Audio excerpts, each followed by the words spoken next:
কাছে দূরে যে যেখানে আছেন সবাইকে আমি স্বাগত জানাচ্ছি এবং আমার সঙ্গে আছেন বিবিসি বাংলার সাবেক সম্পাদক সাবির মুস্তাফা এবং কমিউনিস্ট পার্টির সম্পাদক লুনা নূর। আপনাদের দুজনকে স্বাগত জানাচ্ছি। সেই সঙ্গে আমরা একটু মনে করতে চাই আজকেই আটক করা হয়েছে আবু আলম শহীদ খান, সাবেক সচিব, তাকে আটক করা হয়েছে। তিনি অত্যন্ত জনপ্রিয় একজন টকার। বিভিন্ন টক শোতে তিনি দীর্ঘদিন ধরে রাজনীতি বিশ্লেষণ করছিলেন এবং তার দীর্ঘ সরকারি চাকরিতে মানে সচিব হিসেবে তার দীর্ঘ একটা আমলা ক্যারিয়ার ও ছিল। খুবই তিনি একজন মুক্তিযোদ্ধাও ছিলেন এবং তাকে আজকে আটক করা হয়েছে। আমরা গত কিছুদিন ধরেই দেখছি যেই একটু সরব তাকে আটক করা হয়। তিনি আমার এই আয়োজনে প্রায়ই অতিথি হতেন। এখন পর্যন্ত আমার আয়োজকদের মধ্য থেকে 3 জনকে মানে আমার যারা অতিথি ছিলেন তার মধ্যে 3 জনকে আটক করা হয়েছে। আজকে আবু আলম শহীদ খান, এর আগে জনাব ডক্টর নাজমুল হাসান কলিমুল্লাহ এবং পান্না মঞ্জুরুল আলম পান্না, এই 3 জন কিন্তু আমার এখানে টক শোতে আসতেন। আটক করা হয়েছে তাদেরকে। আমি প্রথমে লুনা নূরের কাছে একটু জানতে চাবো যে লুনা নূর, আপনারা তো ফ্যাসিস্ট সরকার বলে আওয়ামী লীগ সরকারকে তাড়িয়েছেন, তো এখন কি আপনারা বুঝতে পারেন যে ফ্যাসিস্ট আসলে কারা?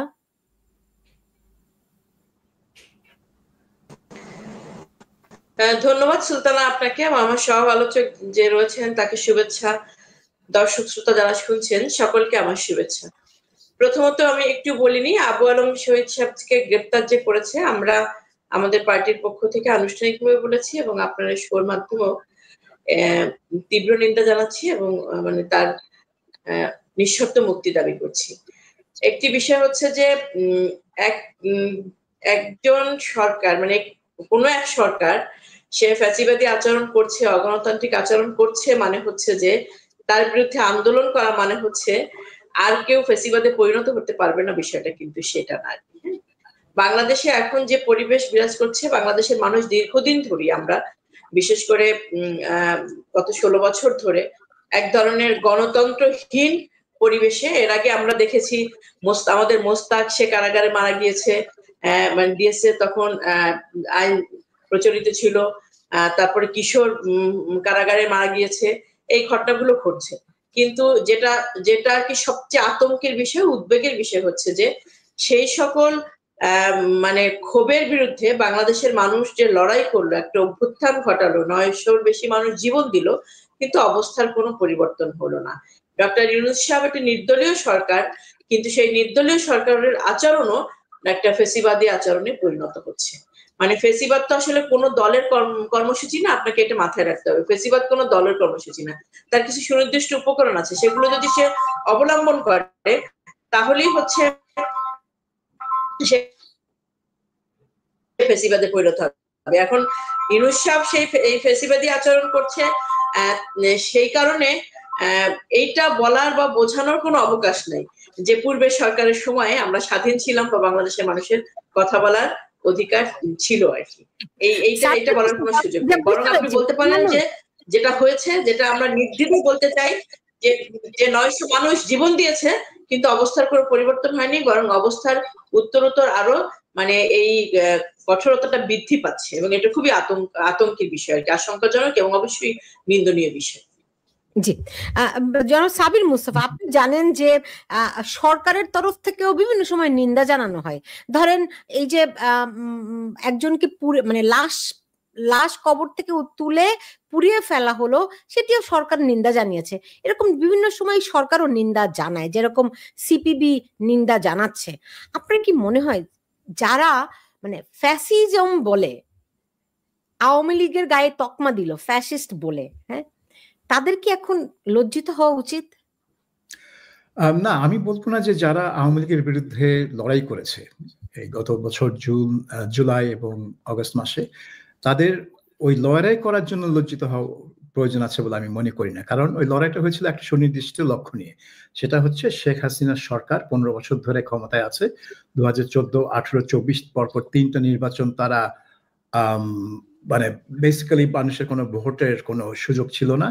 এবং জুলাই মাসে গত বছর যেভাবে পুলিশ বা অন্যান্য বাহিনী গুলি করে শত শত মানুষকে হত্যা করেছে, সেসব কারণে শেখ হাসিনা সরকারের বিদায় প্রয়োজন ছিল, এবং কাজে তাদের ওই কারণে লজ্জা হওয়ার কোনো প্রয়োজন আমি দেখছি না। কিন্তু না না না না ওই আমি আমি আমার আমার আমার মনে হয় কি কথাটা একটু খুব সুনির্দিষ্ট আমি বলেছি, সেটি হচ্ছে ওই সরকারের বিরুদ্ধে আন্দোলন করার জন্য লজ্জিত হওয়া উচিত নয়, সেটা আমি বলি নাই।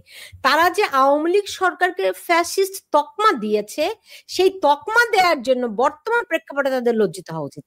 বর্তমান প্রেক্ষাপটে অবশ্যই তাদের লজ্জিত হওয়া উচিত। আমি ফ্যাসিজম শব্দের দিকে যাব না, কারণ আমার ব্যক্তিগত মতামত হচ্ছে যে বর্তমান সরকার যেটা করছে, এখানে সরকারের ভেতরে বাইরে অনেক শক্তি আছে যারা আর কি বিভিন্ন তাদের এজেন্ডা পার্সু করছে, এবং সরকারের প্রবলেম হচ্ছে যে সরকার এই এজেন্ডাগুলার ওন না করেও তাদেরকে করতে দিচ্ছে। অর্থাৎ আমি কন্ডেম না করে আমি তাদেরকে এক ধরনের প্রশ্রয় দিচ্ছি, কাজেই ওই দায়িত্ব সরকারের উপরেই বর্তায়। কিন্তু আমি বলবো না যে একটা সরকার নিপীড়নমূলক হলেই সে ফ্যাসিস্ট হয়ে যায়। ফ্যাসিজমে কতগুলো ব্যাপার আছে, সেখানে জাতীয়তাবাদ, জাতিগত ঘৃণা, এরকম অনেক কিছু জড়িত আছে। এখন আমি সেটা আওয়ামী লীগের মধ্যেও দেখিনি, এই সরকারের মধ্যেও দেখিনি। কিন্তু আওয়ামী লীগ নিঃসন্দেহে একটা নিপীড়নমূলক অত্যাচারী সরকার ছিল, এবং এই সরকারও খুব দ্রুত সময়ে, অল্প সময়ের মধ্যে এক ধরনের নিপীড়নমূলক অত্যাচারী সরকারে পরিণত হয়েছে। তারা একটা গোষ্ঠীকে টার্গেট করছে, সাধারণ জনগণ হয়তো সেভাবে এফেক্টেড হচ্ছে না। সাধারণ জনগণ এফেক্টেড হচ্ছে যে আইন শৃঙ্খলার যে অবনতি, সেই কারণে তার নিরাপত্তার অভাব, তারপরে অর্থনৈতিক কারণে তার যে কষ্ট, সেটা জনগণ সাফার করছে। কিন্তু অন্যদিকে রাজনৈতিক নিপীড়ন যেটা, সেটা একটা দিক লক্ষ্য করে করা হচ্ছে, এবং এটা সরকার মাঝে মধ্যে পুলিশ দিয়ে করছে, মাঝে মধ্যে যেগুলোকে আমরা মব বলি, মবগুলো করছে, কিন্তু পুলিশকে ওই মবের কর্মকাণ্ডটাকে এক ধরনের বৈধতা দিচ্ছে, যেটা আমরা 28শে অগস্ট দেখলাম ঢাকা রিপোর্টার্স ইউনিটিতে যে মঞ্চ 71-এ যে সভা হচ্ছিল, সেখানে গিয়ে একটা মব গিয়ে তাদেরকে আক্রমণ করলো, কিন্তু পুলিশ গিয়ে মবকে অ্যারেস্ট করেনি, করলো যারা আক্রান্ত তাদেরকে অ্যারেস্ট করে নিয়ে গেল। অর্থাৎ মবের যে মব ভায়োলেন্স, সেটার এক ধরনের বৈধতা তারা দিয়ে দিল। তো সেটার জন্য অবশ্যই এদের লজ্জিত হওয়া উচিত, কারণ তারা এই ধরনের নিপীড়নমূলক, এই ধরনের অত্যাচার থেকে, রাজনৈতিক অত্যাচার থেকে রক্ষা পাওয়ার জন্যই শেখ হাসিনার বিরুদ্ধে লড়াই করেছিল। এবং এইটাই ছিল জনগণের, মানে জনগণ যে তাদেরকে সমর্থন করলো, এই আশাই তো সমর্থন যে আমরা এখন বাংলাদেশে একটা পাবো যেখানে এই ধরনের নিপীড়ন, এই ধরনের ঔদ্ধত্যপূর্ণ সরকার, এই ধরনের নিপীড়নমূলক সরকার থাকবে না। কিন্তু সরকার ক্রমশ ওই দিকেই চলে গেছে। ক্রমশ আমি বলবো না, শুরু থেকেই ওই একটা গ্রুপকে লক্ষ্য করে, যেটা আর কি প্রথমে বলা হলো যে এরা হচ্ছে আওয়ামী দোসর, কিন্তু পরে আমরা দেখলাম যে শুধু আওয়ামী দোসর না, যারা 1971 মানে মুক্তিযুদ্ধ, বঙ্গবন্ধু নিয়ে কথা বলে, তাদেরকে ওই আওয়ামী দোসর ওই ব্র্যাকেটে ফেলে তাদেরকে টার্গেট করা হচ্ছে। কাজে ওই টার্গেটটা তাদের সবসময় ছিল। কাজে হ্যাঁ, আমি আপনার সাথে একমত যে যে উদ্দেশ্য নিয়ে এই অভ্যুত্থানটা ঘটনা হলো, তারপরে এখন যেদিকে যাচ্ছে, যারা অভ্যুত্থানটা করলো, যারা সরকারে আছে গত 1 বছর ধরে, তাদের অবশ্যই লজ্জা পাওয়া উচিত। জি, লুনা নূর, এই যে ধরেন আবু আলম শহীদ খান, সবাই তাকে চেনে, মানে বাংলাদেশে ধরেন শেখ হাসিনার 15 বছরে এরকম তো ঘটনা কখনো ঘটেনি যে আবু আলম শহীদ খানের মতো কোনো ব্যক্তিকে এরকম আটক করা হয়েছে। কি কারণে? কারণ তিনি মঞ্চ 71-এর পক্ষে সেখানে উপস্থিত ছিলেন, রাইট?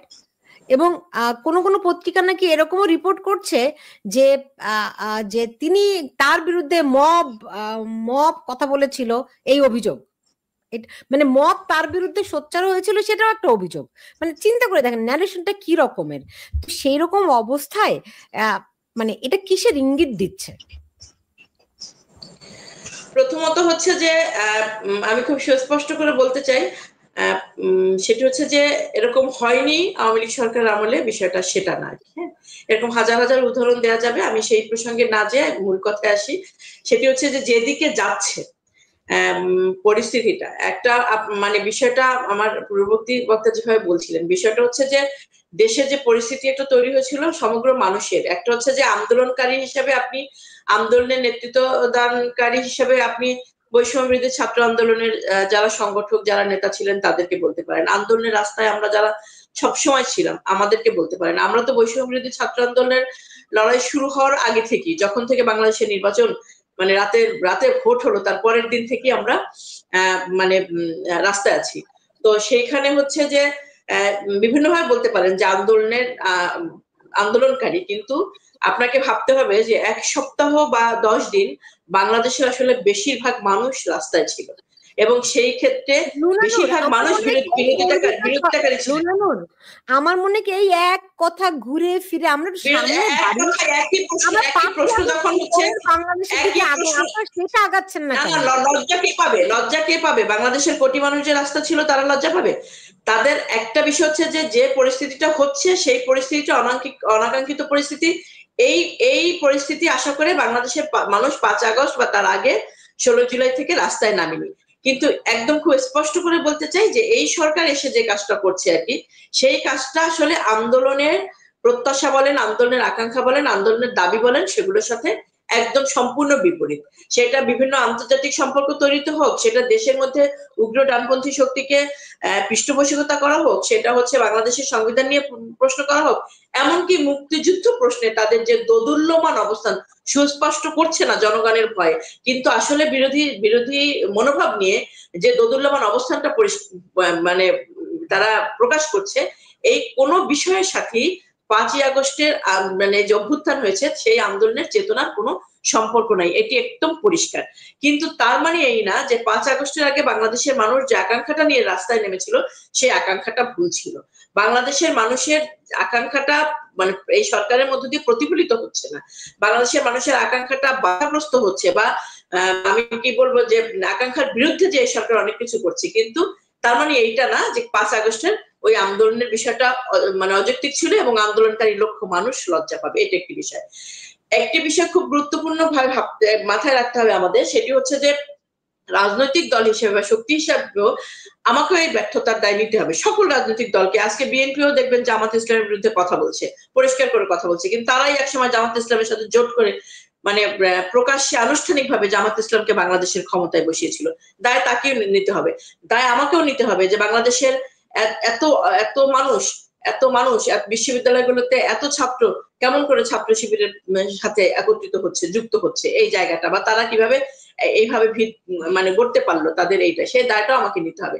কিন্তু একটা জিনিস আপনাকে মাথায় রাখতে হবে যে এই যে বেড়ে ওঠাটা মুক্তিযুদ্ধে নেতৃত্ব দানকারী দল আওয়ামী লীগ ক্ষমতায় থাকাকালীন সময় 16 বছরে প্রকাশ্য অপ্রকাশ্যের পৃষ্ঠপোষকতায় বা তাদের উদাসীনতা বা তাদের রাজনৈতিক অসততার কারণে এটা হয়েছে। মানে এই সেই বেড়ে ওঠাটা হচ্ছে এই সময় এসে প্রকাশিত হতে পেরেছে। কিন্তু তার মানে কিন্তু এই না যে এই সময় তারা শক্তিশালী হচ্ছে, তাদের একটা শক্তিশালী ভিত্তি ছিল, সেটা প্রকাশিত হচ্ছে। সেই রাজনৈতিক সেই শক্তিশালী ভিত্তি গড়ার বিপরীতে কেন আমি আমার রাজনৈতিক ভিত্তিটাকে শক্তিশালী করতে পারলাম না, সেটি একটি ভিন্ন প্রশ্ন। সে দায় আমার আছে, সেই আলোচনা মানে অবশ্যই করতে চাই, সে জবাবদিহিতা বাংলাদেশের মানুষের কাছে করতে চাই। কিন্তু খুব পরিষ্কারভাবে মনে রাখতে হবে যে যারা এখন দৃশ্যমান হচ্ছে তাদের এই দৃশ্যমানতা ছিল না, কিন্তু তাদের বেড়ে ওঠাটা ছিল। কিন্তু সেই বেড়ে ওঠার বিপরীতে রাজনীতিটা তারা মুক্তিযুদ্ধের কথা বলে ক্ষমতায় থেকেছিল। আমি আপনার কথা বুঝতে পেরেছি, আমার মনে হয় সাবির ভাই আপনার কথা খুব ভালো করে বুঝতে পেরেছে।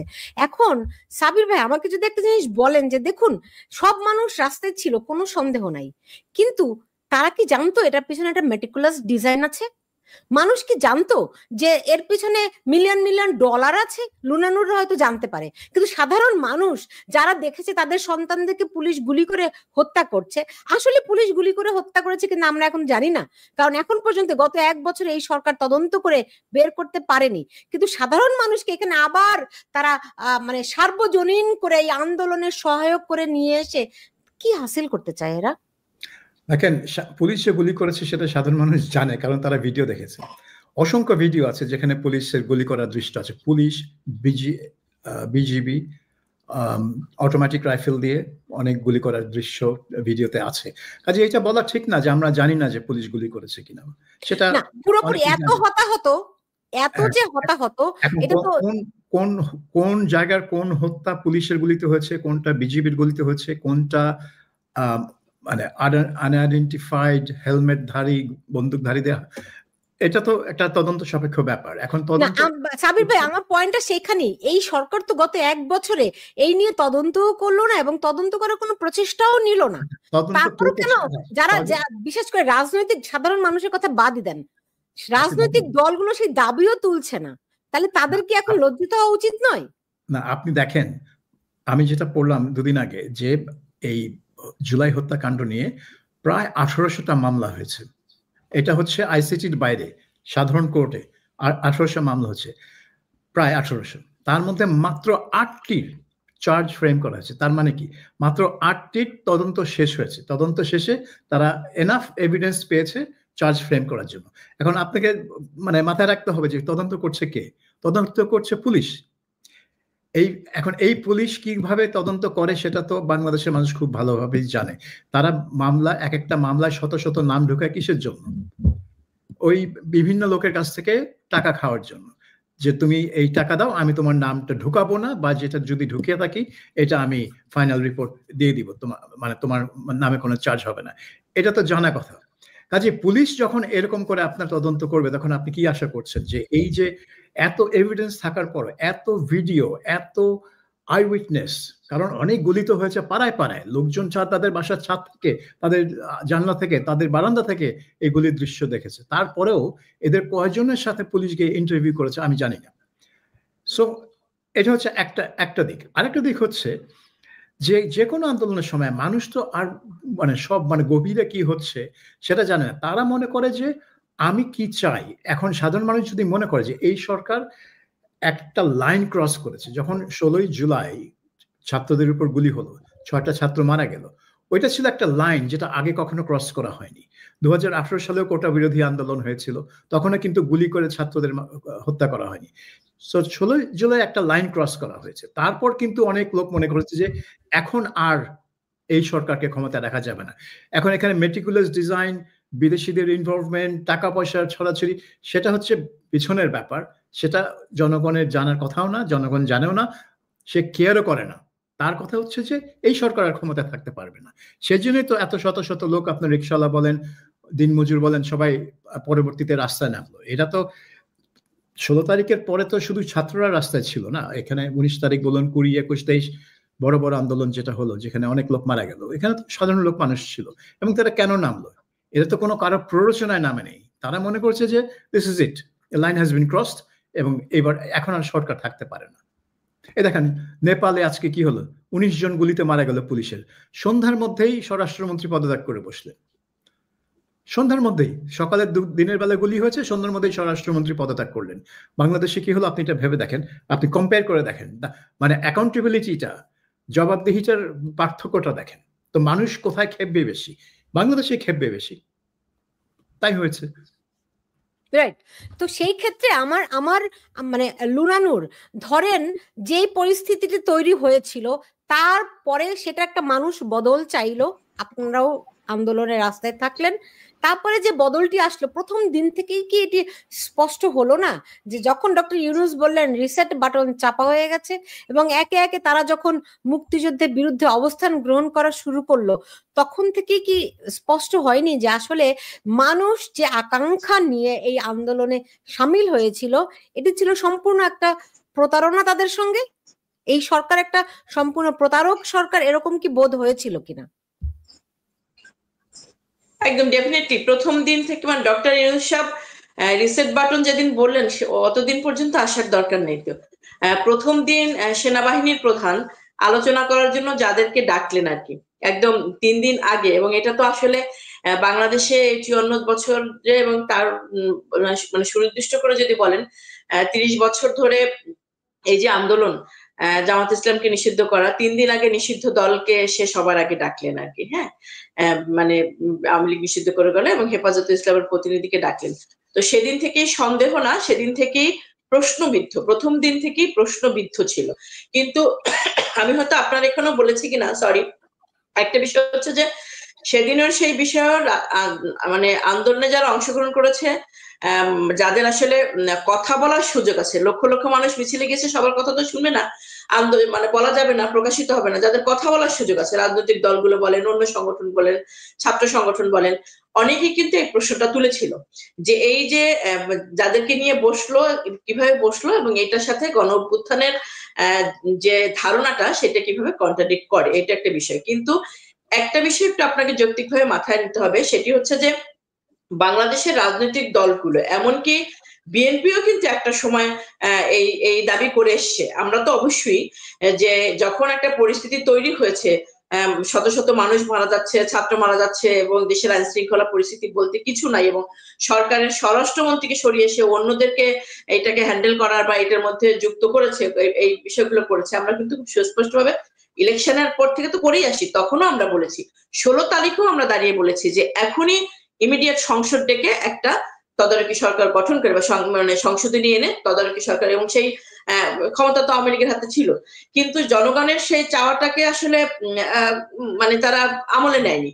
আমলে না নিয়ে আমাদের দেশের এই অন্তর্বর্তীকালীন সরকার যেটা তৈরি হয়েছে, এটা কিন্তু একদমই হতে পারে, মানে ডক্টর ইউনূস সাহেব মেটিকুলাস প্ল্যানের কথা বলছে, এখানে এমবেসির ইন্টারফারেন্স আছে, এখানে সাম্রাজ্যবাদের নানা ধরনের মানে পরিকল্পনা আছে, সবকিছুই হতে পারে না, সবকিছুই হয়তো হয়েছে, সেই সম্পর্কেও কিন্তু সরকার এক ধরনের অপারগ ছিল।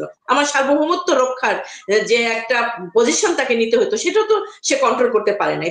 তার কি সেই গোয়েন্দা রিপোর্ট ছিল না? সে আলোচনা আমি পরে যাই।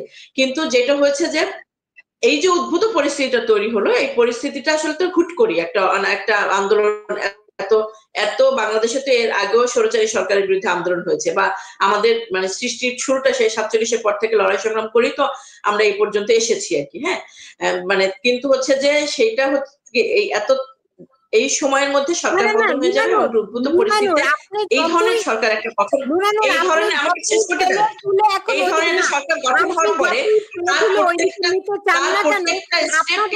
আপনাদের বোধ করেন কিনা, নুনানুন একটু শুনেন, আমি বুঝতে পারছি খুব জঘন্য একটা সরকার ছিল, স্বৈরাচারী সরকার ছিল, ফ্যাসিস্ট সরকার ছিল, তা মানে যা খুশি তাই বলেন, ইটস ওভার, তাদেরকে টেনে হিসেবে নামানো হয়েছে, ফাইন। তারপরে এখন যে সরকারটি এলো এবং তাদের যে কর্মকাণ্ড, সেই দায় আপনারা নিচ্ছেন কিনা? প্রথমত হচ্ছে আমরা এই সরকারের অংশ না, এটা আপনাকে একটা মাথায় রাখতে হবে। আমরা একটা রাজনৈতিক দল, কোন রাজনৈতিক দলই কিন্তু, বিএনপিও কিন্তু এই সরকারের অংশ না। আপনার কথাটি শেষ করতে দিলে প্রশ্ন আপনার করতে হতো না। যে উদ্ভূত পরিস্থিতিতে এই সরকারটা গঠন হলো, এই সরকার গঠনের কোনো রূপরেখা আমরা রাজনৈতিক দলগুলোও দিতে পারিনি, আন্দোলনকারী কোনো শক্তিও দিতে পারিনি। একটা বিশেষ পরিস্থিতিতে হুট করে এই সরকারটা গঠন হলো। বলতে পারেন যে আপনারা তো অংশ ছিলেন না, আপনাদের মতামত নেয়নি, সেটা অন্য আলোচনা, বা আমরা মানে যে প্রক্রিয়া তৈরি হয়েছে সেই প্রক্রিয়াটা বা যাদেরকে যুক্ত করা হয়েছে সেই সকল বিষয়ে আমরা একমত ছিলাম না। কিন্তু যেহেতু আমাদের রাজনৈতিক দলগুলোর পক্ষ থেকে সরকার গঠন কিরকম হবে, সরকারের কর্মকাণ্ড কি হবে, এবং সংবিধানের অনুযায়ী কোনোভাবেই কোনো পরিস্থিতি কোনো মানে একটা কাঠামোর মধ্যে থেকে তৈরি করার কোনো সুযোগ ছিল না, সেই ক্ষেত্রে এই সরকারের প্রত্যেকটা বিষয়কে প্রথম থেকে প্রশ্নবিদ্ধ আমরা করিনি। প্রত্যেকটা জায়গায় আমরা নক করেছি, প্রত্যেকটা জায়গায় আমরা মানে প্রশ্ন তুলেছি, কিন্তু বাধাগ্রস্ত করিনি এই কারণে যে হচ্ছে যে আসলে বিকল্প জায়গাটা ছিল না। কে বাংলাদেশের এই সময়ে সরকারের প্রধান হবে, অন্তর্বর্তীকালীন সরকারের, এর কিন্তু কোনো মানে রূপরেখা বা কোনো উদাহরণ আমাদের সামনে ছিল না। যার কারণে ডক্টর ইউনূস সাহেব এসেছে এবং যে ঘটনাগুলো ঘটেছে সেই ঘটনাগুলোকে আমরা শুরু থেকে বারবারই বলেছি যেগুলো সঠিক না, কিন্তু এইভাবে করা উচিত। কিন্তু আজকে 1 বছর পরে এসে যখন হয়েছে, সেটা হচ্ছে যে আলটিমেটলি যদি আমি মনেও করি যে অন্তর্বর্তী সরকারের প্রতি বাংলাদেশের সকল মানুষের সমর্থন রয়েছে এবং সে বাংলাদেশের মানুষের পক্ষেই কাজ করছে, তাহলে আসলে সে তার 3 মাস 6 মাস নির্বাচন ঘোষণার যে সময়, যে এখতিয়ার সাধারণ ধারণার উপরে আমাদের প্রচলিত মানে কনভেনশনাল যেটা সিস্টেম, সেটাও কিন্তু পার হয়ে গেছে, এটা একটা বিষয়।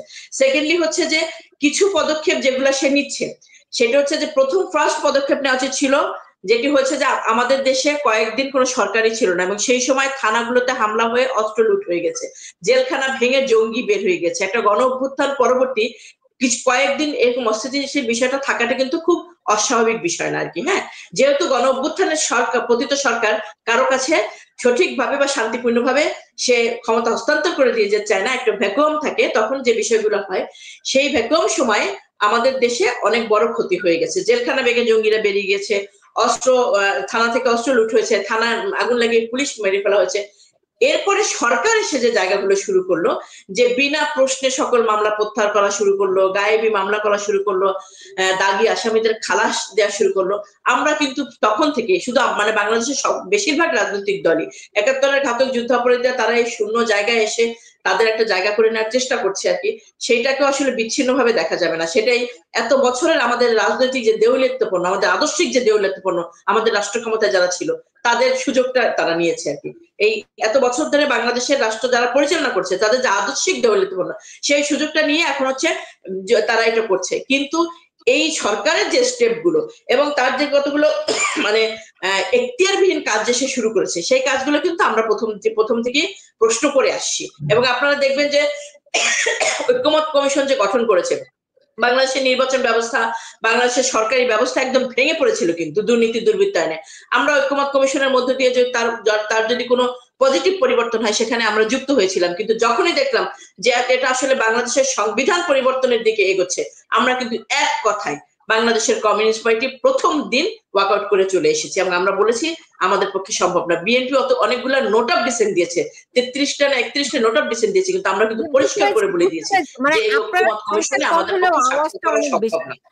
বুঝতে পেরেছি আপনারা আওয়াজ থাকবে, সত্যি আদর্শিক শক্তিটা যদি থাকে আওয়াজ থাকে, আর যদি আদর্শিক শক্তিটা না থাকে তাহলে পালিয়ে যেতে হয়।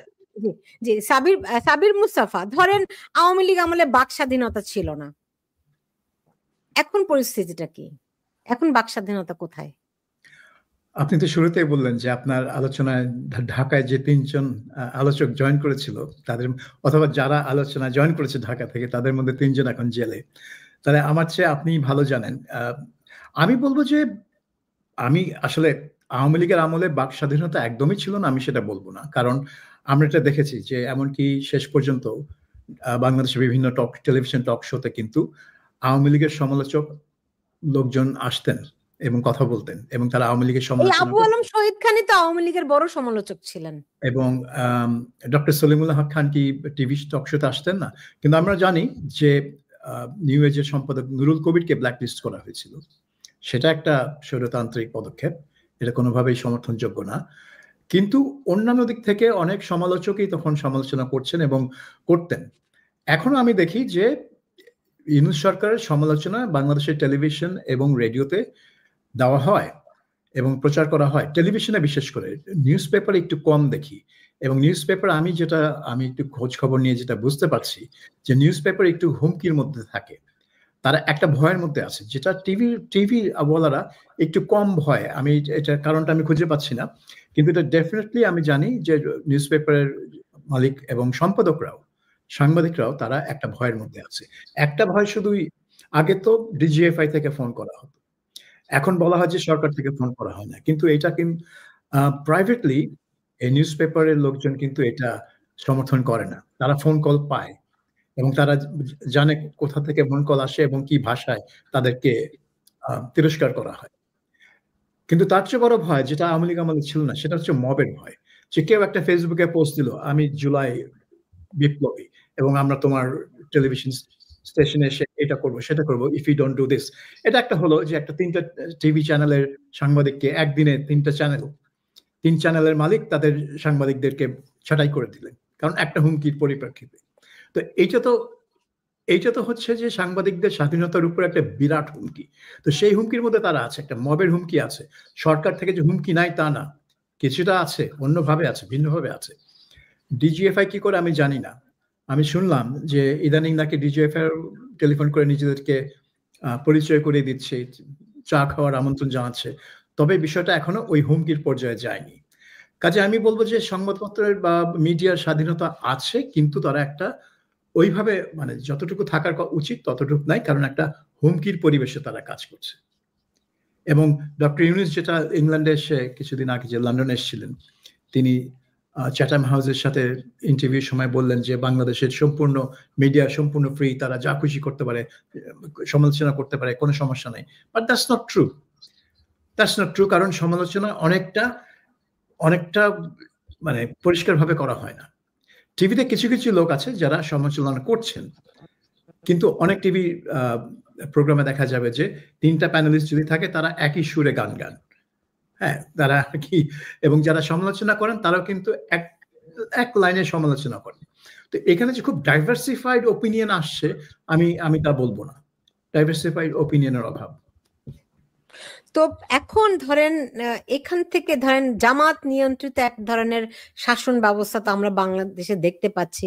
আপনি জানেন কিনা জানি না যে জামাতের আমির শফিকুর রহমান তিনি কানাডা সফরে যাবেন, সেটি পররাষ্ট্র মন্ত্রণালয় থেকে একটি বিবৃতি দেওয়া হয়েছে। কানাডায় বাংলাদেশের হাই কমিশনকে ওই ইয়েটা পাঠানো হয়েছে যে শফিকুর রহমান তিনি কানাডা সফর করছেন, তার সঙ্গে অমুক অমুক অমুক অতিথি থাকবেন। মানে এটা কোন প্রোটোকলে এটা পান? এটা একটা ইন্ট্রোডাকশন লেটার দেওয়া হয়েছে যে উনারা কারা। রাইট। এটা পররাষ্ট্র মন্ত্রণালয়ের করা উচিত কি না সেটা আমি জানি না, কিন্তু আমি যতটুকু দেখলাম পত্রপত্রিকায় যে এটা সাধারণত তারা করে না। কোনো রাজনৈতিক দল কোনো বিদেশ সফর গেলে তাদের ইন্ট্রোডাকশন লেটার সরকার থেকে দেওয়া হয় না, এইটুকু আমি জেনেছি। কিন্তু ওদের নিয়মাবলীতে কি আছে সেটা আমি জানি না, হয়তো ফরেন মিনিস্ট্রি কেউ ব্যাখ্যা দিতে পারে। কিন্তু এটা ডেফিনেটলি এইটা নিয়ে একটা বিতর্ক আছে, এবং মনে হচ্ছে যেন জামাত যাচ্ছে এক ধরনের সরকারের আশীর্বাদ পুষ্ট একটা ডেলিগেশন যাচ্ছে। এটা কেন দিতে হলো সেটাও আমি জানি না, কারণ কানাডার যারা মানে সরকার তাদের তো জানা উচিত জামাতে ইসলাম কি। রাইট। তো লুনা নূর, ধরেন জামাত নিয়ন্ত্রিত এবং ইসলামিক দলগুলো মিলে বাংলাদেশকে এখন যে পথে নিয়ে যাচ্ছে, আপনার কি মনে হয় যে মানে আপনারা সাপোর্ট করেন কিনা, আর এটি ঠেকানোর কোনো উপায় আছে কিনা?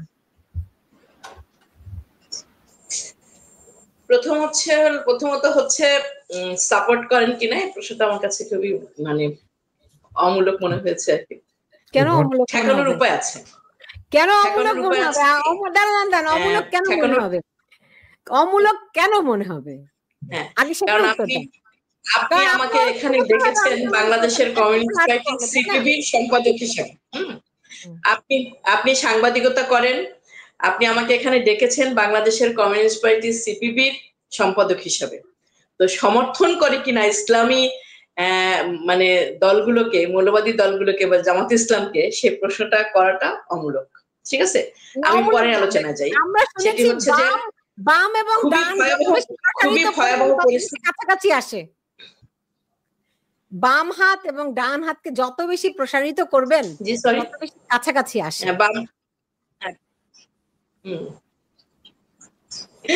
আচ্ছা, ঠিক আছে। আপনার শোনাটা নিশ্চয়ই শোনাটাই থাকবে না কি, সাংবাদিকের কাজ শোনা, দেখা, অভিজ্ঞতা, ইতিহাস থেকে শেখা, সবকিছু মিলিয়ে। হ্যাঁ, থ্যাংক ইউ। আমি পরের আলোচনা যাচ্ছি, সেটি হচ্ছে যে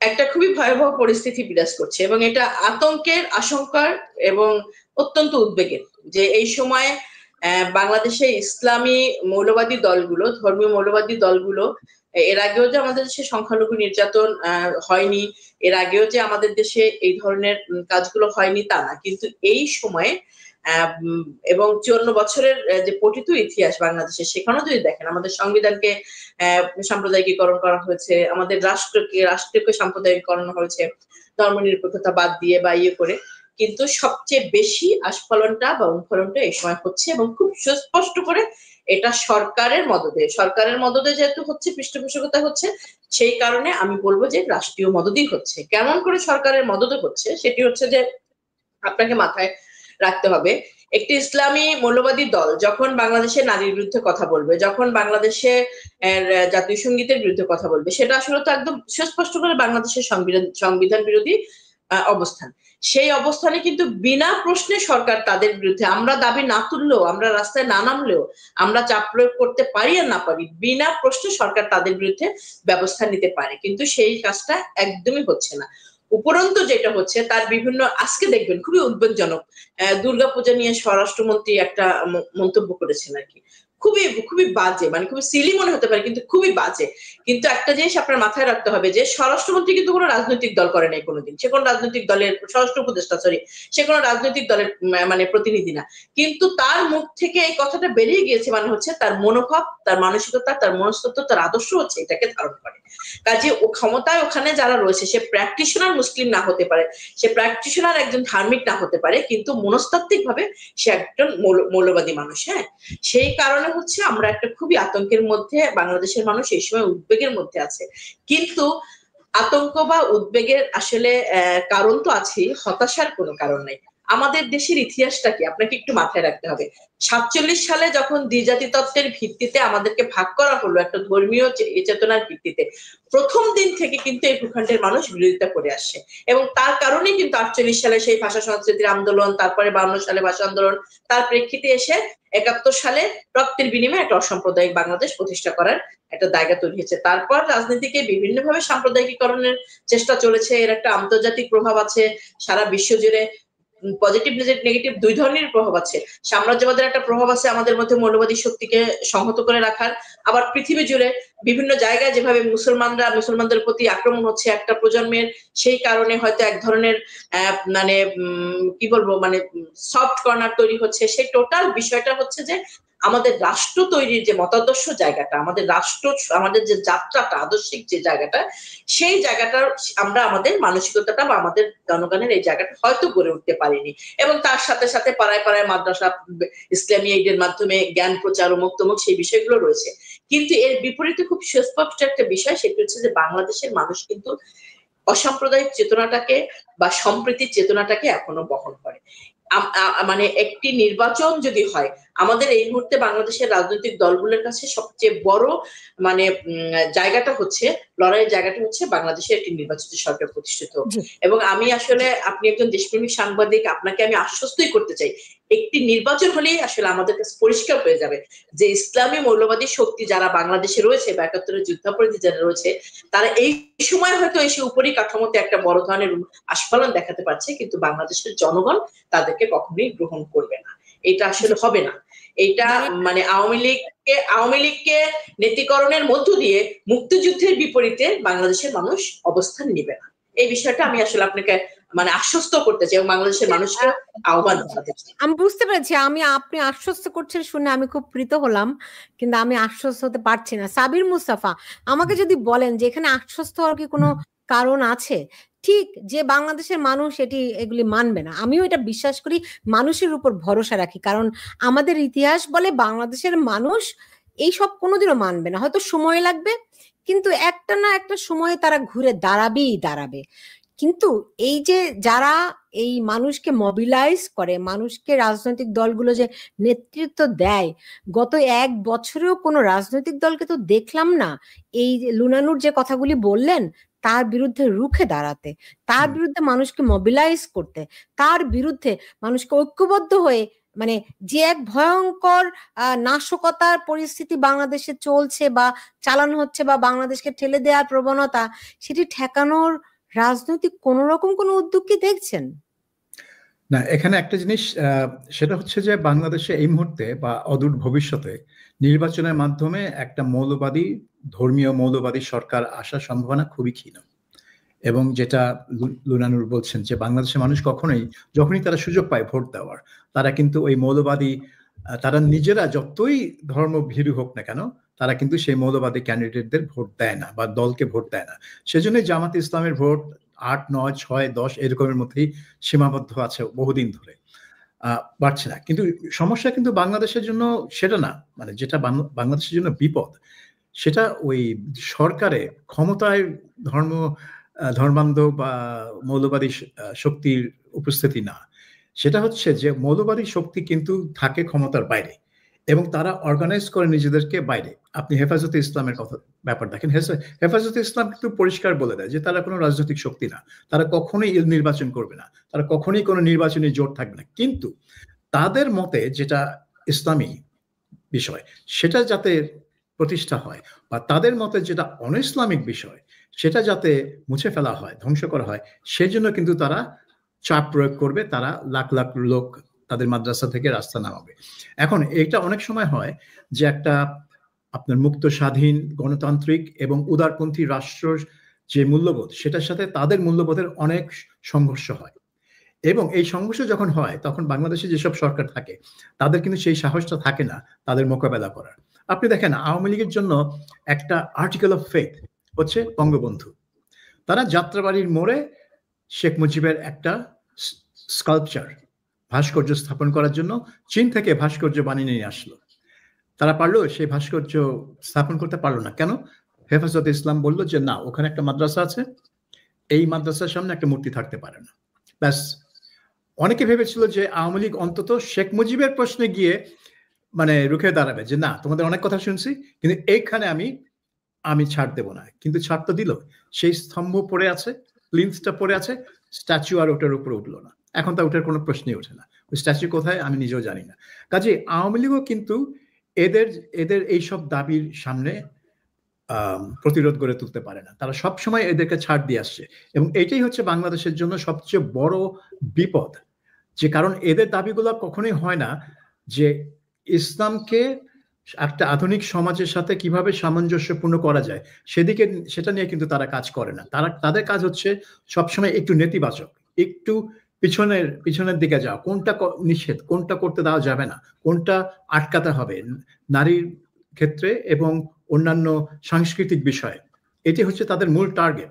কাজেই এইটার বিরুদ্ধে কোনো সামাজিক আন্দোলন বা প্রশাসনিক ব্যবস্থা কিন্তু তারা মানে কোনো সরকারই পারবে না। বিএনপি পারে নাই, আওয়ামী লীগ তো পারবেই না। আওয়ামী লীগ তারপর 15 বছরে তো দেখিয়ে দিল যে তারা হেফাজতের সাথে কিন্তু অনেক আপোষ করে চলেছে। এখন ধরেন আওয়ামী লীগ অনেক কিছুই আপোষ করেছে, কম্প্রোমাইজ করেছে, নতজানু হয়েছে এই ধর্মীয় গোষ্ঠীর কাছে।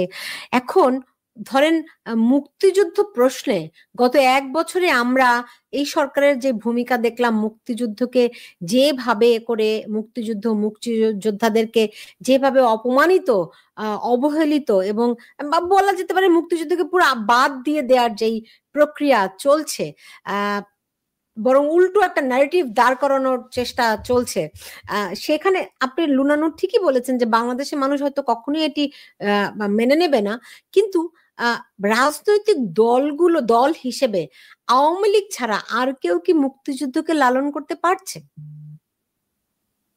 পেরেছে? এই গত 1 বছরে যে পরিমাণ মানে মুক্তিযুদ্ধকে নিয়ে আপনি বলতে পারেন যে আওয়ামী লীগ আমলে তো মুক্তিযুদ্ধকে নিয়ে ব্যবসা হয়েছে, চেতনা ব্যবসা হয়েছে, হেন হয়েছে তেন অনেক কথা আপনি বলতে পারেন, ট্রু, সেগুলোও সত্য। কিন্তু গত 1 বছরে কোনো একটি রাজনৈতিক দলকে কি আমরা দেখলাম যারা মুক্তিযুদ্ধের ইতিহাস, মুক্তিযুদ্ধের বিষয়টিকে বুকে আঁকলে ধরে সামনে এগিয়ে যাওয়ার চেষ্টা করলো? হ্যাঁ, প্রথমত হচ্ছে যে মুক্তিযুদ্ধের চেতনা যে বিষয়টা আর কি, মুক্তিযুদ্ধের ধারণা বা মুক্তিযুদ্ধ কেন হয়েছিল সেই বিষয়টি থেকেই বাংলাদেশ অনেক সরে এসেছিল অনেকদিন ধরে, বিশেষ করে 75 পরবর্তী সময় ধীরে ধীরে বিএনপি থেকে আওয়ামী লীগ, তারপরে আওয়ামী লীগের থেকে বিএনপি আর একটু বাড়িয়ে, তারপরে আওয়ামী লীগ আরেকটু এগিয়ে এরকম করে করে আমরা জায়গা থেকে সরে এসেছি। এখন আপনি যদি বলেন যে আপনি আপনার চোখে পড়েছে কিনা, গত 5 আগস্টের পরে আমি সুনির্দিষ্ট করেই বলতে চাই বিএনপির অবস্থানও কিন্তু বিএনপি তৈরি হওয়ার পরে সে 1979 সালের পর থেকে এই পর্যন্ত আমার মনে হয় সবচেয়ে বেশি সুস্পষ্ট করেছে তার বক্তব্যের মধ্যে দিয়ে মুক্তিযুদ্ধের পক্ষে, মানে মুক্তিযুদ্ধের পক্ষে বিএনপির নেতৃত্ব। আমরা বিএনপির রাজনৈতিক উত্থান, বিএনপি সৃষ্টি বা বিএনপির মানে সেসব বিষয়ে আলোচনা না, যে বিএনপির নেতৃত্বের পক্ষে থেকে সুস্পষ্ট করে মুক্তিযুদ্ধের পক্ষে একদম এরকম বক্তব্য আমার মনে হয় আমি এর আগে কখনো শুনিনি আর কি। হ্যাঁ, আমি বুঝতে পারছি বিএনপির যে ভূমিকার কথা লুনা নূর বলছেন সেটির উপরে আপনি কতটুকু আস্থা রাখতে পারছেন? না, আস্থা তো রাখতেই হবে, কারণ এখন একটা সুযোগ ছিল। বিএনপি যদি আসলে এই মুক্তিযুদ্ধের ইতিহাসকে মুছে দিতে চাইতো, তারা কিন্তু এইটাই ছিল তাদের মানে মোক্ষম সময়, কিন্তু সেই সময়টা কিন্তু তারা ব্যবহার করেছে ঠিক উল্টাভাবে।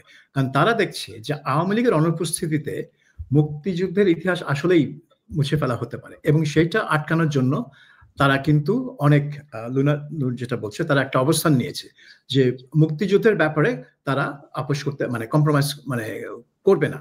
এবং দেখা যাবে যে এই যে জুলাই সনদ বলুন আর যেটাই বলুন যেটা হবে, এবং সংবিধান যদি নতুন করে মানে লেখা হয়, সেখানে কিন্তু মুক্তিযুদ্ধ বিরোধী যদি কোনো কথাবার্তা সেখানে ঢুকানো হয়, সেটা কিন্তু প্রতিবাদ করবে, সেটা আটকানোর চেষ্টা করবে বিএনপি, অন্য কেউ কিন্তু করবে না। অন্য কেউ করবে হয়তো তাদেরকে পাত্তা দেওয়া হবে না, কারণ তারা ছোট দল বলে, বিপ্লবী কমিউনিস্ট পার্টি বলেন বা সিপিবি, বোধহয় আপনারা বোধহয় এখন আর যান না ওই জাতীয় ঐকমত্য কমিশনের সভায়, না যার ফলে আপনাদের ভয়েস আর ওখানে নেই।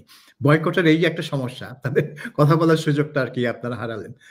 কাজে আমি আমরা শুরু থেকে এ কারণেই গিয়েছিলাম যে অন্তত মানে প্রশ্নগুলো রাখা আর কি, এবং নির্দ্বিধায় বিনা প্রশ্নে যেন তারা কোনো সিদ্ধান্ত না নিতে পারে। কিন্তু আসলে তো এখানে ব্যাপকভাবে আপনি যেটা বলেছেন যে বড় রাজনৈতিক দলের একটা বিষয়, তারপর হচ্ছে যে এই যেটা আরেকটা যে মানে প্রেশার গ্রুপ তারা বলছে আর কি, মব বা অন্য রাজনৈতিক দল কিংস পার্টি তারা যে গঠন করেছে তাদের যে অবস্থান, এই বিষয়গুলো তো আসলে মানে মানে পূর্ব সিদ্ধান্ত নেয় আর কি, মানে প্রি ডিসাইডেড এক বিষয়গুলো নিয়ে তারা এসে হয়তো বলে, যার কারণে আমাদের মনে হয়েছে যে আমরা তো আসলে একটা দীর্ঘ সময়, এবং সবচেয়ে গুরুত্বপূর্ণ বিষয় হচ্ছে যে রাজনৈতিক দলগুলোকে এই যে একটা বিষয়ের মধ্যে আটকে রেখে একটা দেশ পরিচালনার, আমরা এখানে 30-35টা রাজনৈতিক দল অংশগ্রহণ করতাম, প্রত্যেকটা পয়েন্টেই যদি 35টা দল আমরা একমত হই, তাহলে আসলে আমাদের ভিন্ন ভিন্ন রাজনৈতিক লড়াইটা কিসের আর কি।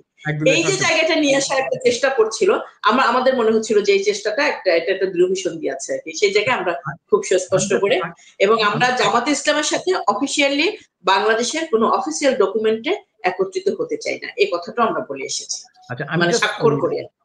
সুলতানার মূল প্রশ্ন আমি ফিরে যাই, এই বিএনপি এবং মুক্তিযুদ্ধ। একটা জিনিস পরিষ্কার যে বিএনপি জানে যে তাদের দলের যে মূল যেটা যে জিয়াউর রহমানের সৃষ্টি দল, এবং জিয়াউর রহমানের উত্থানের কারণটা কি, সেটা তো মুক্তিযুদ্ধের সাথে সম্পৃক্ত। সে তো ওই স্বাধীন বাংলা বেতার কেন্দ্র, তারপরে সেক্টর কমান্ডার, তারপরে জেড ফোর্স কমান্ডার, তার অস্তিত্ব, তার রাজনৈতিক পরিচয়, তার যে লেজিটিমেসি, সেটাই তো মুক্তিযুদ্ধের সাথে, তো সেটা তো তারা ডিসওন করতে পারে না। তো বিএনপির জন্য খুবই জরুরি যে মুক্তিযুদ্ধ যেন কোনো মুক্তিযুদ্ধের ইতিহাস, তার চেতনা যাতে কোনোভাবেই নষ্ট না করা হয়, এটা বিএনপির নিজের অস্তিত্বের জন্য প্রয়োজন, শুধু আওয়ামী লীগ না। আওয়ামী লীগ যে ভুলটা করেছে, তারা বিএনপিকে একটা মুক্তিযুদ্ধ বিরোধী শক্তি হিসেবে দাঁড় করানোর চেষ্টা করেছে, এবং এটার ফলে হয়ে গেছে কি, সবাই মনে করে যে যেই মুক্তিযুদ্ধের পক্ষে সেই আওয়ামী লীগের, যেটা আর কি আওয়ামী লীগের বড় ভুল, একটা বাইনারি সৃষ্টি করেছে যে হয় তুমি আমার পক্ষে, নয় তুমি মুক্তিযুদ্ধের বিপক্ষে। That is not the case. মুক্তিযুদ্ধ করেছে সবাই মিলে, শুধু আওয়ামী লীগের তো করে নাই, কিন্তু যুদ্ধের পরে যে যার জায়গায় চলে গেছে, এবং তাদের রাজনীতি যে যেভাবে করছে। সো আমি মনে করি যে বিএনপি নিজের স্বার্থে, নিজের অস্তিত্বের জন্যই মুক্তিযুদ্ধকে উপর অনেক বেশি জোর দিবে। তাহলে তার কেমন করে ফজলুর রহমানের উপর তার সদস্য পদ স্থগিত করলো, একটা ব্যবস্থা নিল কিভাবে? এখন ফজলুর রহমানের সাথে তাদের কি সম্পর্ক আমি জানি না, কিন্তু ফজলুর রহমানের বিরুদ্ধে যেহেতু একটা ক্যাম্পেইন চলছিল, আমার মনে হয় তারা একটু এখানে কি বলবো সাহসের অভাব দেখিয়েছে। রাজনৈতিক নেতাদের যে সাহসটা দেখাতে হয়, যে এক ধরনের মবটা ছিল সোশ্যাল মিডিয়া, সেই চাপে তারা নতি স্বীকার করেছে। হয়তো ছাত্র দল থেকে বলা হয়েছে যে এই ফজলুকে নিয়ে এত কথাবার্তা হচ্ছে, আমরা এটাকে সামলাতে পারছি না, তোমরা একটা কিছু করো, যে সে একটা মানে মানে আমাদের নীতির বাইরে গিয়ে কথা বলছে। এখন এখানে তো ফজলুর রহমান শুধু মুক্তিযুদ্ধের পক্ষে কথা বলছিলেন না, তাদের ইয়েটা হচ্ছিল ফজলুর রহমান নানা বিষয়ে কথা বলছিলেন, যেগুলো অনেকগুলো বিএনপির হয়তো পার্টির নীতির বিরুদ্ধে।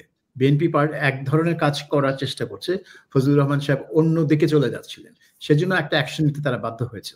তবে এখানে পার্টি লিডারশিপের একটু সাহসের অভাব ছিল বলে আমার মনে হয়। জি, লুনানুর, মানে বাংলাদেশে বাম রাজনীতিগুলোর সমস্যাটা কি? তারা কি কোনোদিনও ক্ষমতায় যাওয়ার স্বপ্ন দেখে না আর কি? তারা শুধুই পিছন থেকে একটা সাইড দল হিসেবে থাকার চিন্তা করে কিনা, একটি প্রশ্ন। দ্বিতীয় প্রশ্ন হচ্ছে গিয়ে, মানে প্রশ্নটি আসার সঙ্গত কারণ হচ্ছে, দেখুন তারা কখনোই ঐক্যবদ্ধ থাকতে পারে না, এমনকি নিজেদের দলের ভেতরেও তারা মানে দুইজন মিলে দুইটা দল, দুইটা বাম ধারা।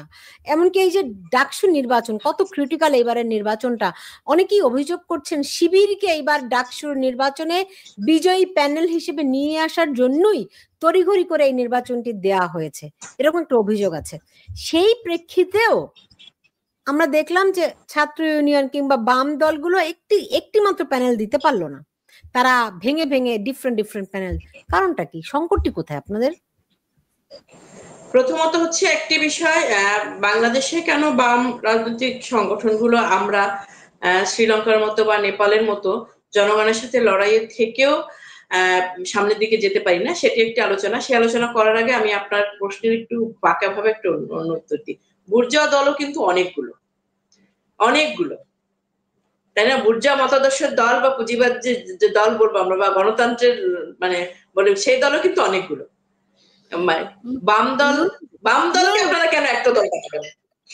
বাম দলকে যদি একটা দল বানান তাহলে বিএনপি আওয়ামী লীগ জাতীয় পার্টি একটা দল কেন না হচ্ছে? বলে কুতর্ক। হ্যাঁ, ওই বুর্জোয়া দলগুলোর সমর্থকের সংখ্যা অনেক বেশি। সবচেয়ে ছোট দলটিরও সমর্থক সংখ্যা আপনার সবচেয়ে বড় দলের চেয়ে বেশি, তাই না? যারা সমর্থকরা দল বানায় না, প্রথমত হচ্ছে সমর্থকরা দল বানায় না। হ্যাঁ, আপনার দল ভেঙে 5 জন যে একটা দল বানায় সেটার সমর্থক তৈরি হয়, সমর্থকরা কিন্তু ভিন্ন দল বানায় না। এটা একটা বিষয়। একটা মনস্তত্ত্ব আমাদের যে সব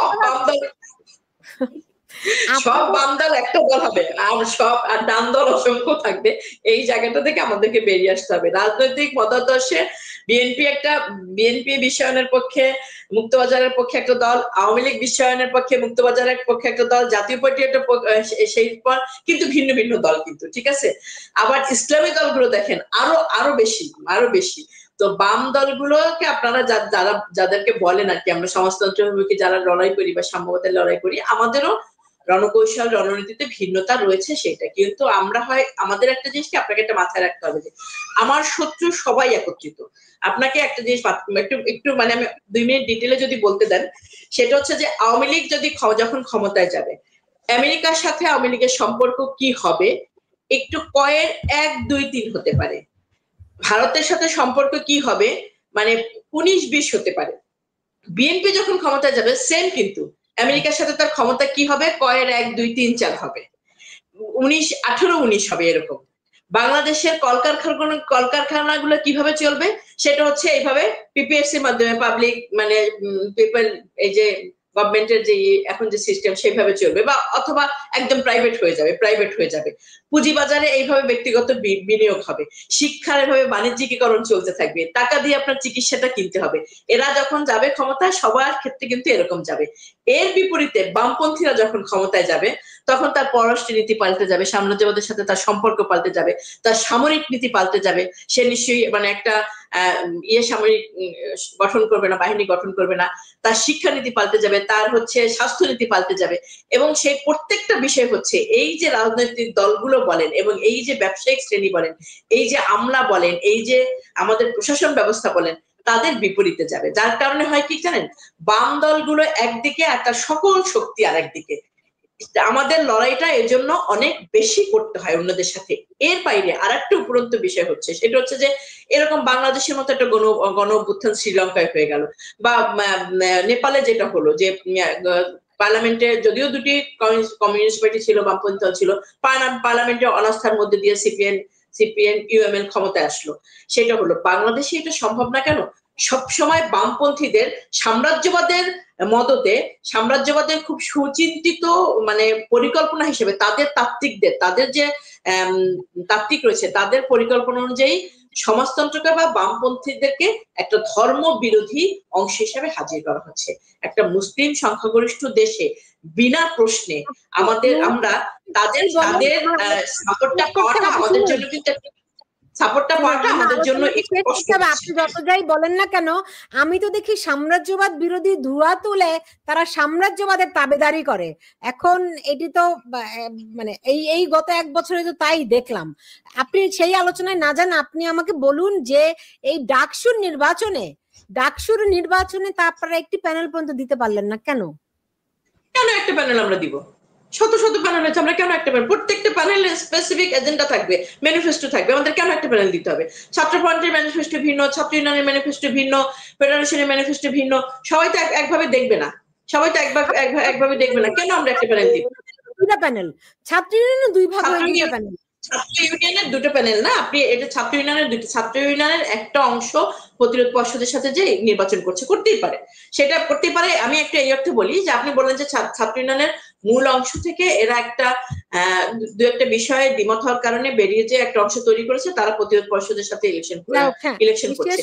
একটা প্যানেল এখন ঐক্যবদ্ধভাবে জামাত ইসলামকে ঠেকানোর জন্য ন্যূনতম ঐক্যের ভিত্তিতে একত্রিত হওয়া, সেটা একটা ডিফারেন্ট বিষয়। সেটা অতীতে বাংলাদেশে অনেক রাজনৈতিক দলগুলো, আমরা ছাত্র দলের সাথে একত্রিত হয়ে রাকসুতে আমরা আন্দোলন করেছি, আমরা চট্টগ্রাম বিশ্ববিদ্যালয় আন্দোলন করেছি, আমি যখন ছাত্র ইউনিয়নের সভাপতি ছিলাম তখন এটা আমরা ঘটিয়েছি। কিন্তু নির্বাচন যখন হবে এবং একটা পরিবর্তিত পরিস্থিতিতে যখন নির্বাচন হবে, তখন আমার কি সুস্পষ্ট বক্তব্য, আমার কি পরিকল্পনা, সেটা জনগণের কাছে নিয়ে যেতে হবে। আপনাদের কেন আমাদেরকে ঠেলে গাদাগাদি করে একটা জায়গায় ঢুকিয়ে দিতে হবে? রাজনীতিতে তো আমার ভিন্ন মত থাকতেই পারে, আমার মানে প্রকাশ্য মত থাকবে, আমার ভিন্নতা থাকবে, আমার ভিন্ন ভাবনা থাকবে, আমার চিন্তা স্বচ্ছতা থাকতে হবে।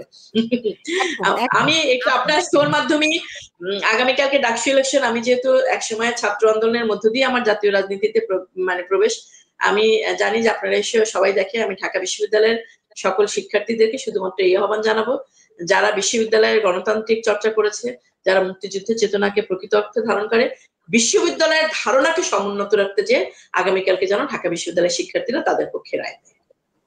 জি, অনেক ধন্যবাদ। আসলে লুনানুর, আপনার সঙ্গে আমার অনেক হার্ড টক হয়।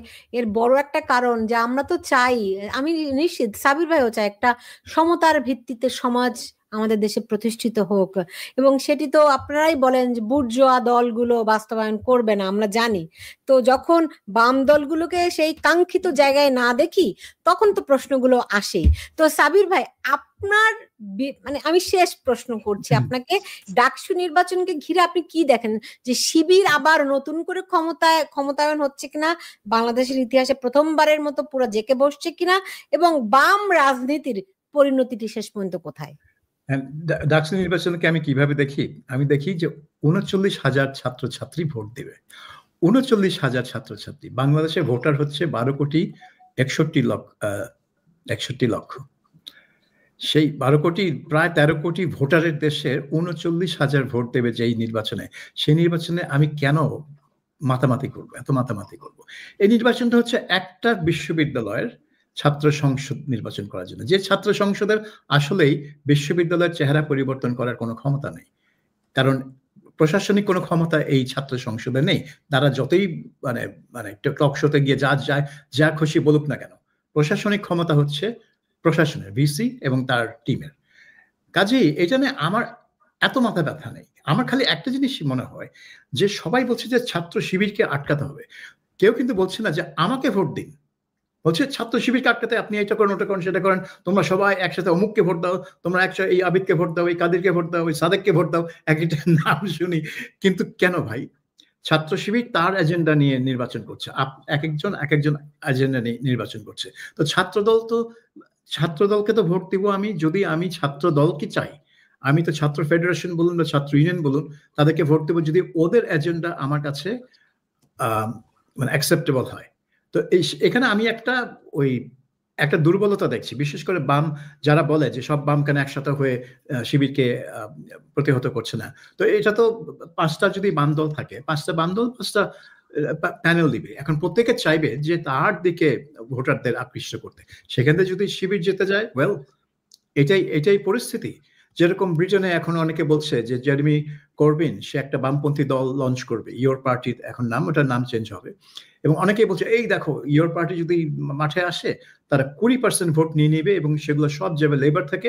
এর ফলে এই উগ্র ডানপন্থী নাজিল ফারাজের রিফর্ম পার্টি জয়ী হয়ে যাবে। অর্থাৎ জেরেমি করবিনের দোষ রিফর্ম পার্টি জয়ের জন্য, কিন্তু আসলে তো তার দোষ না, আসলে তো হচ্ছে ব্রিটিশ সিস্টেমের দোষ।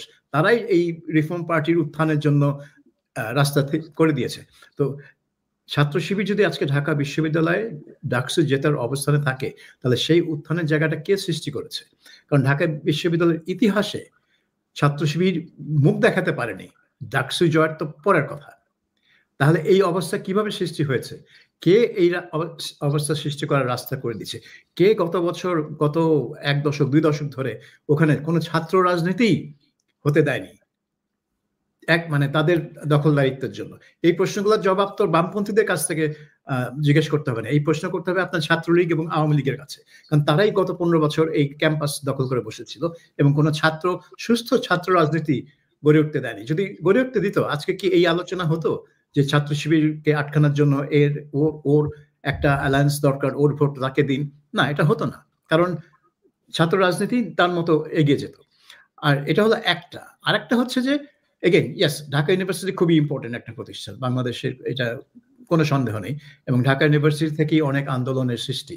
69, 71-এর মুক্তিযুদ্ধের একটা বিরাট ভূমিকায় ঢাকা বিশ্ববিদ্যালয়ের 90 আন্দোলন এবং 2024-এর আন্দোলন সবই বুঝলাম, কিন্তু স্টিল তারপরও এটা একটা ইউনিভার্সিটি।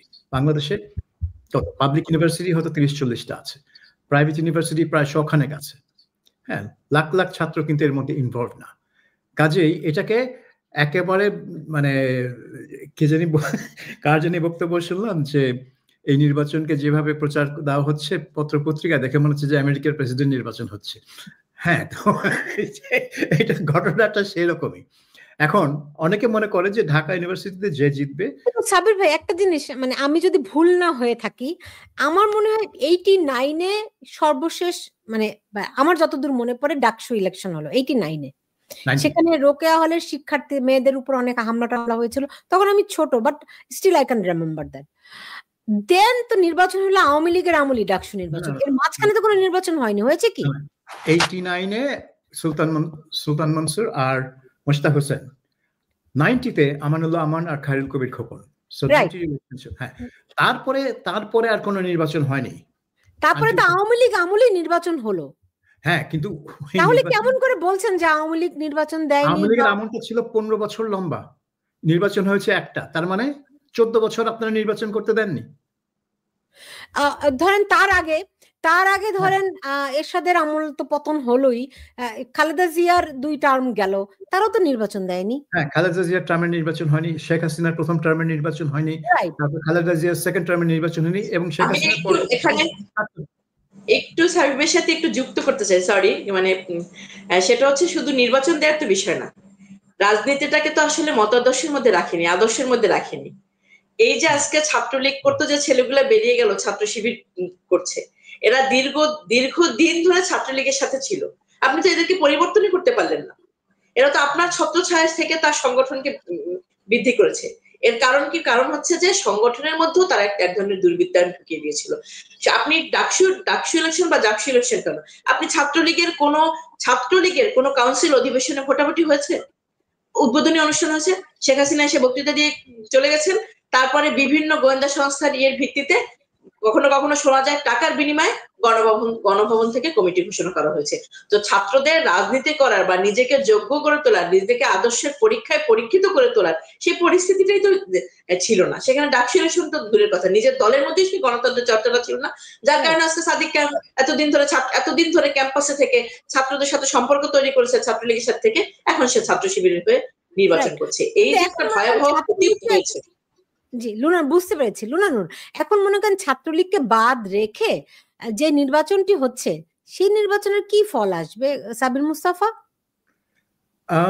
এখন ব্যাপার হচ্ছে যে একটা দল যদি বাদ থাকে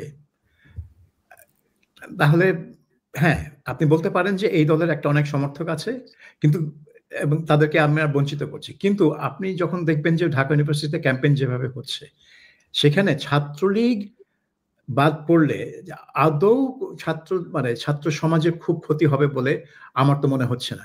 যেটা হবে যদি জাতীয় নির্বাচনে আওয়ামী লীগ অংশগ্রহণ না করে, তাহলে লাখ লাখ মানুষ যারা এখনো আওয়ামী লীগ সাপোর্ট করে, হয়তো কোটায় আছে, তারা বঞ্চিত হবে, কিন্তু সেটা অন্য ব্যাপার। কিন্তু ছাত্র সমাজের মধ্যে আমি মনে করি না যে ছাত্রলীগের অনুপস্থিতি ছাত্র সমাজের জন্য আদৌ ক্ষতিকর এই নির্বাচনে। হয়তো ছাত্রলীগের কোনো এক সময় আত্মশুদ্ধির মাধ্যমে ফিরে আসতে হবে, কিন্তু এই মুহূর্তে কেউ চায় মনে হয় না। জি, প্রথমত হচ্ছে একটা বিষয়, মানে এই জিনিসটা কখনোই আমি একটু ভাবছিলাম যে এই যে বিষয়টা, মানে এই যে নিষিদ্ধ করার এই প্রক্রিয়াটার সাথে আমি একমত না। আগেই বলেছি আমাদের দলের পক্ষ থেকেও আমরা একমত না নির্বাহী আদেশে এইভাবে নিষিদ্ধ করা। আইনি প্রক্রিয়ার মধ্য দিয়ে সে যে সন্ত্রাস এতদিন করেছে বা এই আন্দোলন চলাকালীন সময় যেটা করেছে সেটা। আপনাকে শুধুমাত্র একটা জিনিস আমি একটু মনে করিয়ে দিতে চাই, আজকে বিশ্ববিদ্যালয়ের ছাত্রদেরকে যদি বলেন যে তারা মানে ইসলামী দলের দিকে ঝুঁকছে বা হচ্ছে, এই বিশ্ববিদ্যালয়ে যারা ভর্তি হচ্ছে আর কি, তারা বিশ্ববিদ্যালয়ে ভর্তি হওয়ার আগ পর্যন্ত উচ্চ মাধ্যমিক লেভেল পর্যন্ত যে শিক্ষাটা পেয়ে আসছে আর কি, সেই শিক্ষাটা কওমি মাদ্রাসা এখানে বিশ্ববিদ্যালয়ে ভর্তি হচ্ছে এবং মাহফুজ আলম থেকে শুরু করে সবাই শোনা যাচ্ছে যে তারা কওমি মাদ্রাসা ছাত্র, সেখান থেকে এসেছে, সেখান থেকে তারা স্টাডি সাইকেল পরিচালনা করে বিশ্ববিদ্যালয়কে এইভাবে তৈরি করছে। ছাত্রলীগ কিন্তু ছাত্রলীগের না থাকার কারণে যে ক্ষতিটা হতে পারে, যে একটা অসাম্প্রদায়িক শক্তি উঠে দাঁড়াতে পারে, একটা মানে মুক্তিযুদ্ধের বিরোধী শক্তি জামাত ইসলাম সেই শিবির সেটা উঠে দাঁড়াতে পারে, ছাত্রলীগ কিন্তু গত 16 বছরে এই আন্দোলন করেনি।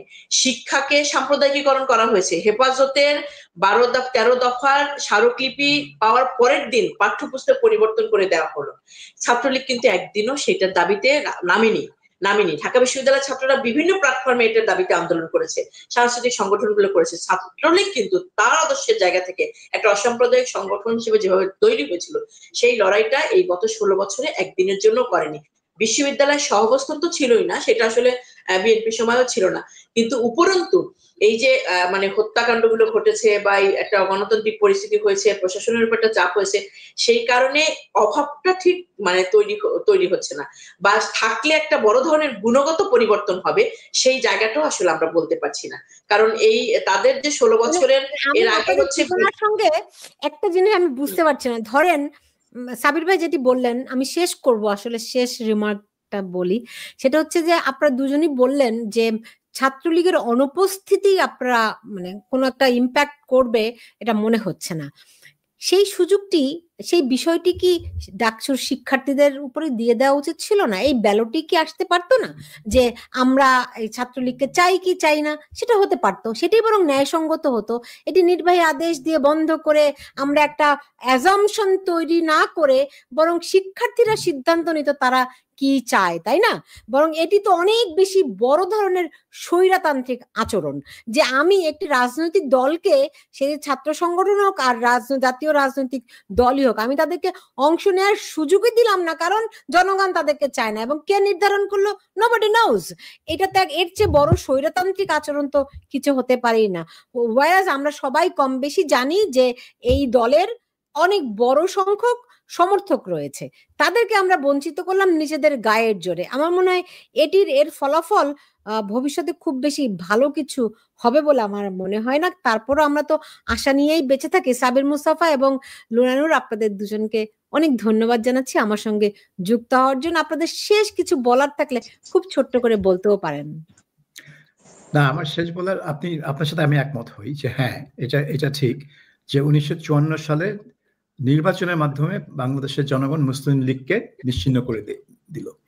কাজেই যারা ছাত্রলীগকে নিশ্চিহ্ন দেখতে চায় তাদের উচিত ছিল ছাত্রলীগকে নির্বাচন করতে দেওয়া, তাহলে ঢাকা ইউনিভার্সিটি বা অন্যান্য ইউনিভার্সিটির ছাত্ররা এই ভোট দিয়ে ছাত্রলীগকে নিশ্চিহ্ন করে দিবে। Same goes for national election, যে আওয়ামী লীগকে যদি নিশ্চিহ্ন করতে চান তাকে ব্যালট বাক্সের মাধ্যমে নিশ্চিহ্ন করতে হবে, ওই নির্বাহী আদেশ দিয়ে আপনি আওয়ামী লীগকে নিশ্চিহ্ন করতে পারবেন না। কাজেই এটা সরকারের একটা বিচক্ষণতার বিষয় যে সে কতটা বিচক্ষণ। আওয়ামী লীগও আমার মনে হয় চায় না যে এই ইলেকশনে সে অংশগ্রহণ করুক, কারণ অংশগ্রহণ করা তার জন্য খুবই ডিফিকাল্ট হবে এই নির্বাচনে। কিন্তু সরকার আর কি তাকে একটা সুবিধা করে দিয়েছে, তাকে নির্বাচন থেকে বাদ দিয়ে তাকে একটা বলেছে যে এখন তুমি একটা ভিকটিম হিসেবে নিজেকে জাহির করতে পারো যে আমাকে ভিকটিমাইজ করা হয়েছে।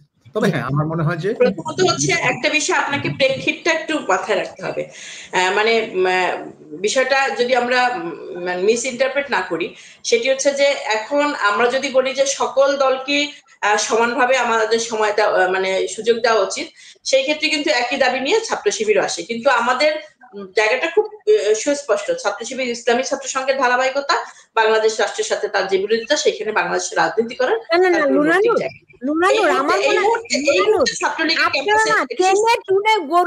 গরুর রচনা পড়ে আসছেন। এই মুহূর্তে ছাত্রলীগের ক্যাম্পাসে যে অবস্থা, এই মুহূর্তে ক্যাম্পাসে ছাত্রলীগের অবস্থা যাই হোক, লুনানুর কথা বন্ধ হয়ে গেছে। লুনানুর আমাকে শেষও করতে হবে। সাবির মুস্তাফা এবং লুনানুরকে অনেক ধন্যবাদ জানাচ্ছি আমার সঙ্গে যুক্ত থাকার জন্য। আপনারা